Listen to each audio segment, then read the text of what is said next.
आपने थंबनेल देखा होगा। तो सबसे पहले थंबनेल और थोड़े से भाषा विज्ञान की बात करके आज की मुख्य विषय को आगे बढ़ाऊंगा। मैंने लिखा है भयानक हताशा। भयानक हताशा, लेकिन आप प्रायः सुनते होंगे भारी निराशा।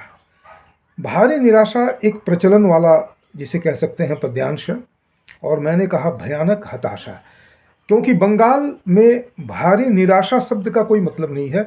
बंगाल में हताशा, और वो भी कैसी, भयानक, क्योंकि हताशा का मतलब आशा जिसकी हत्या कर दी गई हो, यानी निराशा में जहाँ कोई आशा नहीं, हत आशा, आशा की हत्या हो गई हो।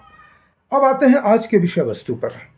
23 अप्रैल को पहले फेज का जो चुनाव हुआ, उसी दिन दोपहर ममता बनर्जी ने एक कार्यक्रम में कहा कि मुझे कोई पद नहीं चाहिए। सोचिए, ममता बनर्जी 3 टर्म से मुख्यमंत्री हैं और वो कह रही है कि मुझे कोई पद नहीं चाहिए। मैं बीजेपी का केंद्र से खात्मा चाहती हूँ। क्या मतलब है तुमको? इस बयान के बाद इस पर मैंने एक वीडियो बनाया। यानी इस ममता बनर्जी ने ऐसा कह करके बहुत ही लाउडली, सटली और बहुत ही सबलाइन तरीके से कन्वे कर दिया कि टीएमसी इस बार सत्ता में नहीं आ रही है, ममता बनर्जी मैं मुख्यमंत्री नहीं बन रही हूं, और अगला जो मेरा राजनीतिक पड़ाव होगा वो दिल्ली होगा, दिल्ली की राजनीति होगी। लेकिन हुआ क्या? एक शॉक वेव जिसे कहते हैं, अर्थक्वेक का जो ट्रेमर है, वो पूरे पश्चिम बंगाल में टीएमसी कार्यकर्ताओं के बीच फैल गया। उनके अंदर जिसे कहते हैं कि sudden waves of disappointment, despair कहना चाहिए, डिसअपॉइंटमेंट से अधिक एक सडन वेव ऑफ डिस्पेयर फैल गया। और चूंकि पॉलिटिकल एनालिस्ट्स और टीएमसी के लोगों ने इस बात को तुरंत भांप लिया कि इसका जो परिणाम है वो आने वाले 29 अप्रैल के 142 सीटों पर चुनाव पर बहुत ही नकारात्मक असर डालेगा। तो उन्होंने एक जिसे कहते हैं डैमेज कंट्रोल के लिए ममता तक ये बात पहुंचाई कि उनका ये जो वक्तव्य है वो बहुत पॉजिटिव नहीं लिया गया है, क्योंकि टीएमसी कार्यकर्ताओं को ममता बनर्जी के दिल्ली चले जाने से उनका जो लोकल जो एक उनकी जो लोकल पॉलिटिक्स है, उनका जो एक स्थानीय वर्चस्व है, वो तो ख़त्म हो जाएगा ना। और तो और जो एक वायलेंट बैकलैश होगा वो तो और भी खतरनाक होगा। तब ममता को लगा कि उसने कह तो दी थी जिसे कहते हैं राजनीतिक कैलकुलेशन, परम्यूटेशंस एंड कॉम्बिनेशन के एक तरह से अध्ययन के बाद उसने ये बात कही कि जब मैं हार रही हूँ तो कल को ये बात लोगों तक पहुंचनी चाहिए कि ठीक है, अब मैं दिल्ली के राजनीति के दरवाजे पर दस्तक देने वाली हूं। लेकिन ये बुमरैंग कर गया, कार्यकर्ताओं में बुमरैंग कर गया।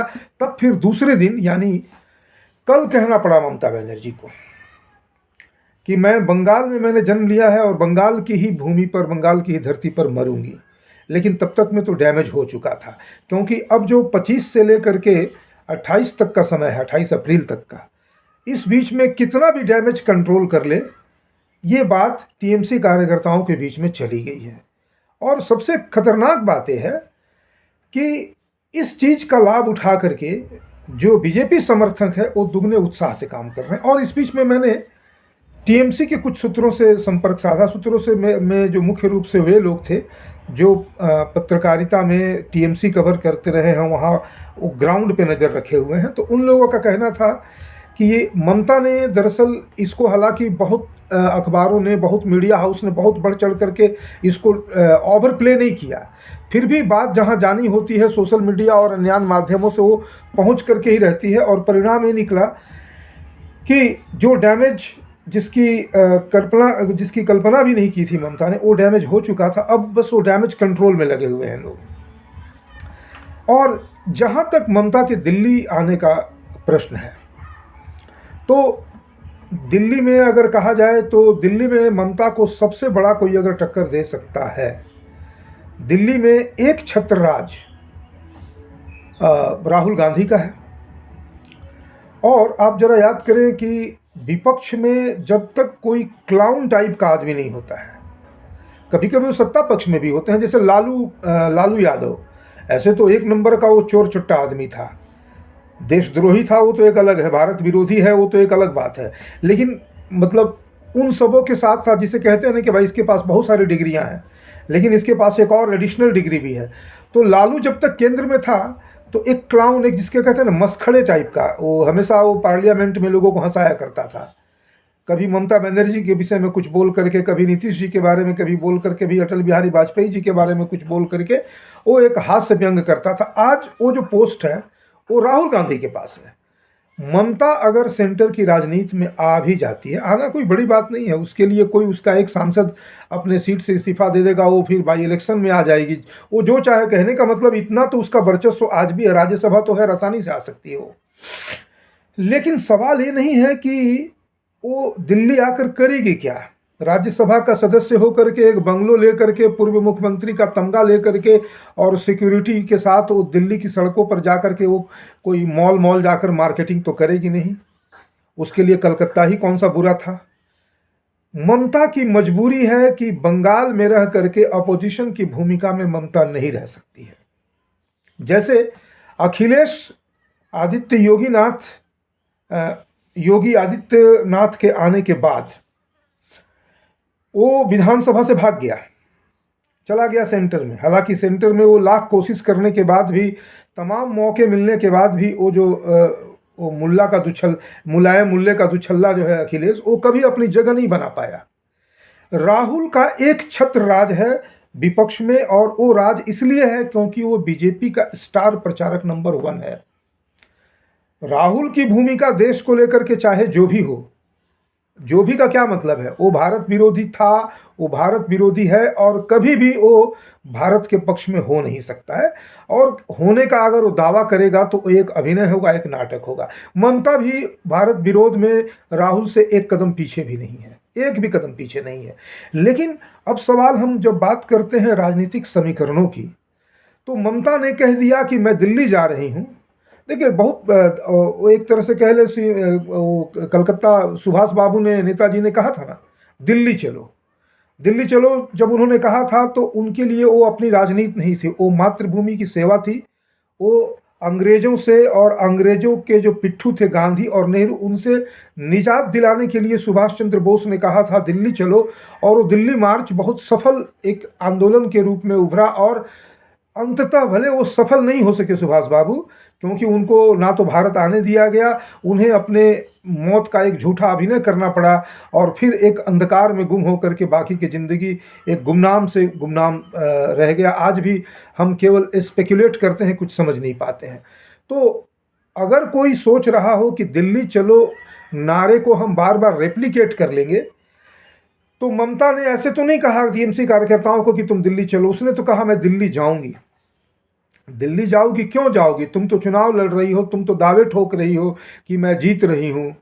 क्या सिर्फ एसआईआर ने तुमको हरा दिया?